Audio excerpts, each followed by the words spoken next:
ঐক্যের ভিত্তি হচ্ছে তাওহীদ। আওয়াজ করে বলতে হবে সবাই, ঐক্যের ভিত্তি কি? যেই বলবে লা ইলাহা ইল্লাল্লাহ, ও আমার ভাই, তার জন্য আমার হৃদয়ে দরদ, মায়ামাখা দরদ, ভালোবাসা আছে না নাই? তাওহীদ। এই মুসলিম উম্মার ঐক্যের ভিত্তি তাওহীদ। পেকুয়ার ভাইরা মনে রাখেন, মেসেজগুলো মনে রাখেন। মুসলিম উম্মার ইউনিটি, ঐক্য, এটার ভিত্তি হচ্ছে তাওহীদ। যেই পড়বে লা ইলাহা ইল্লাল্লাহ, সে আমার কি? আমার কেমন যেন মনে হয় সেটা এখন চলমান, ঠিক কিনা বলেন? এই বাংলাদেশেই তার বহু প্রমাণ আছে না নাই? এখন অনেকে আছে হাদিস মানে না, আবার অনেকে আছে কোরআন মানে না, আবার অনেকে ইসলামের নামে জঙ্গিবাদ চর্চা করে, এরকম আছে না না? বহু লোক আছে বলে আমরা এখন লেখা হাদিস এটা মানি না, আবার বলে হাদিস মানি তবে সেইটা যেটা কোরআনের সাথে মিলে। আবার একদল বলে আমরাও দ্বীন ধর্ম মানি, আল্লাহর হাবিবকেও মানি, তবে আমরা ঈসা আলাইহিস সালামের প্রতি একটু দুর্বল, আমরা মুসলিম তবে ঈসাই মুসলিম, এরকম আছে না নাই? মুসলিম কখনো ঈসাই মুসলিম হতে পারে না। মুসলিম আল্লাহর হাবিবের উম্মত।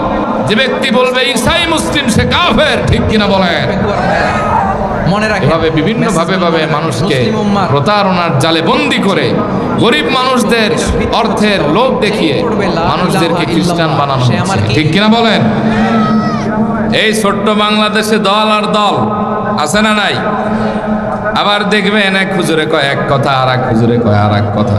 কথা কন ১৫০০ বছরে প্রতিষ্ঠিত বিষয়গুলিকে নিয়ে অনেক মানুষ খোঁচাখুচি করে, ইমামদেরকে বৃদ্ধাঙ্গুল দেখায়, বলে মাযহাব মানা নাকি শিরক, এরাও ফিতনার শামিল, ঠিক কিনা বলেন?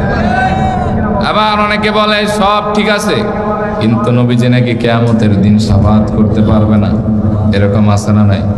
এক শায়েখ বললেন কিয়ামতের দিন নাকি নবীজি পাপের চিন্তায় পেরেশান থাকবে, বলে আমি মিজানের পাল্লার দিকে ফেলফেল করে তাকায় থাকবো, আমি নবীর পাপের পাল্লা ভারী হয় না নেকের পাল্লা ভারী হয়, আমি রসুল নিজে বাঁচবো কিনা এটার কোনো গ্যারান্টি নেই।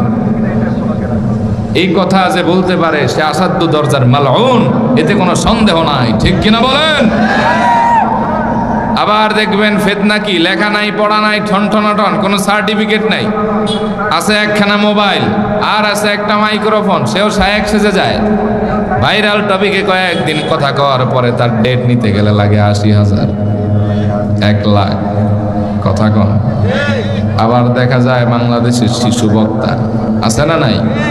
দেন ও বালেগি হয় না তো সে ওয়াজ করবে কি? কথা কন। আবার বাংলাদেশে আছে ২২ ইঞ্চি বক্তা, আছে না নাই? ৩৬ ইঞ্চি বক্তা, যারা কোলে করে আনা লাগে স্টেজে।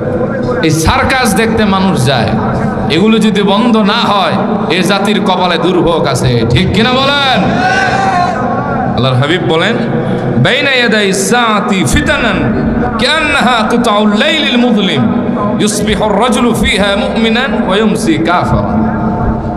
আল্লাহর হাবিব বলেন এমন সময় আসবে ফিতনাটা গাঢ় অন্ধকারের মতো, রাত্রির মতো প্রভাব বিস্তার করবে।